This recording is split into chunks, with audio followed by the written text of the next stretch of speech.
നമസ്കാരം, ഞാൻ Shanida. Chemmanur international jewellers Kaumudi ഹെഡ്ലൈൻസിലേക്ക് സ്വാഗതം. Powered by Fortune Industries, presented by Baba easy English in association with high sleep mattresses.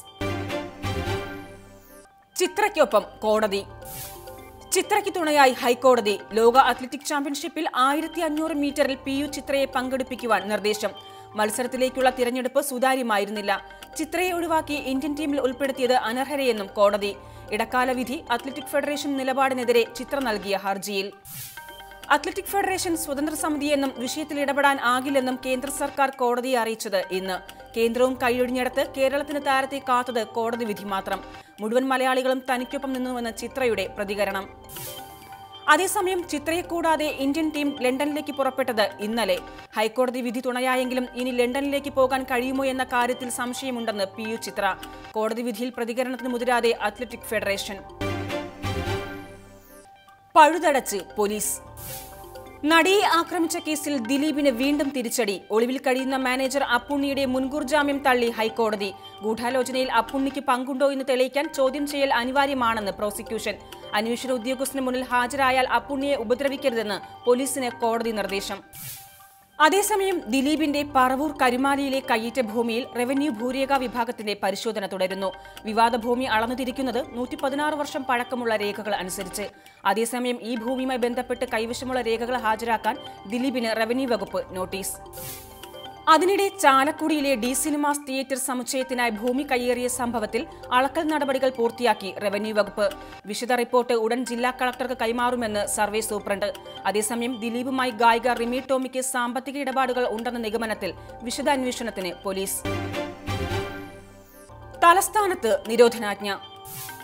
തിരുവനന്തപുരത്തെ അക്രമ സംഭവങ്ങളിൽ കർശന നടപടിയുമായി പോലീസ്. നഗരപരിധിയിൽ പോലീസ് ആക്ട് അനുസരിച്ച് 3 ദിവസത്തെ നിരോധനാജ്ഞ. അക്രമ സംഭവങ്ങളിൽ അറസ്റ്റുണ്ടാകുമെന്നും കുറ്റക്കാർക്കെതിരെ ജാമ്യമില്ലാ വകുപ്പുകൾ ചുമത്തുമെന്നും DGP. കല്ലേറും അക്രമങ്ങളും നോക്കി നിന്ന 2 പോലീസുകാർക്ക് സസ്പെൻഷൻ. BJP സംസ്ഥാന കമ്മിറ്റി ഓഫീസിന് നേരെയുണ്ടായ അക്രമത്തിന് നേതൃത്വം നൽകിയത് CPM നേതാക്കൾ. സംഭവത്തെ തുടർന്ന് കൌൺസിലർ IP ബിനു അടക്കം 3 പേർ പോലീസ് കസ്റ്റഡിയിൽ. കഴിഞ്ഞ അർദ്ധരാത്രി BJP കാര്യാലയത്തിനു നേരെ കല്ലേറ് നടന്നത് കുമ്മനം രാജശേഖരൻ ഓഫീസിൽ ഉണ്ടായിരിക്കെ.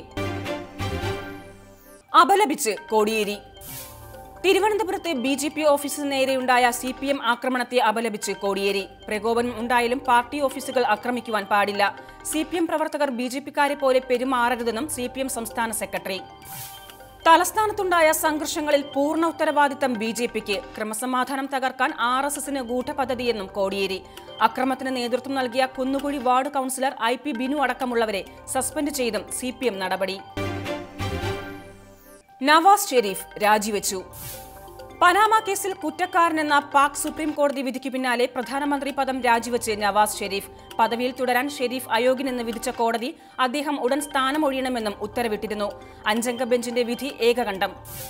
പനാമ രേഖകൾ പുറത്തുവിട്ട അനധികൃത സ്വത്ത് വിവരങ്ങളിൽ ഷെരീഫിനും മക്കൾക്കും ബ്രിട്ടനിൽ കോടികളുടെ സമ്പാദ്യമുള്ളതായി വെളിപ്പെടുത്തൽ. അഴിമതി നടത്തിയത് 1990-ലും 97-ലും പ്രധാനമന്ത്രിയായിരുന്ന കാലയളവുകളിൽ. നേരത്തെ 2 തവണയും കാലാവധി തികയ്ക്കാൻ ആകാതിരുന്ന ഷെരീഫിന് 3-ാം വട്ടവും നഷ്ടയോഗം. കൗമുദി ഹെഡ്ലൈൻസ് സമാപിക്കുന്നു. Powered by Fortune Industries, presented by Baba easy English in association with high sleep mattresses. അടുത്ത ഹെഡ്ലൈൻസ് 1 മണിക്കൂറിന് ശേഷം. നമസ്കാരം.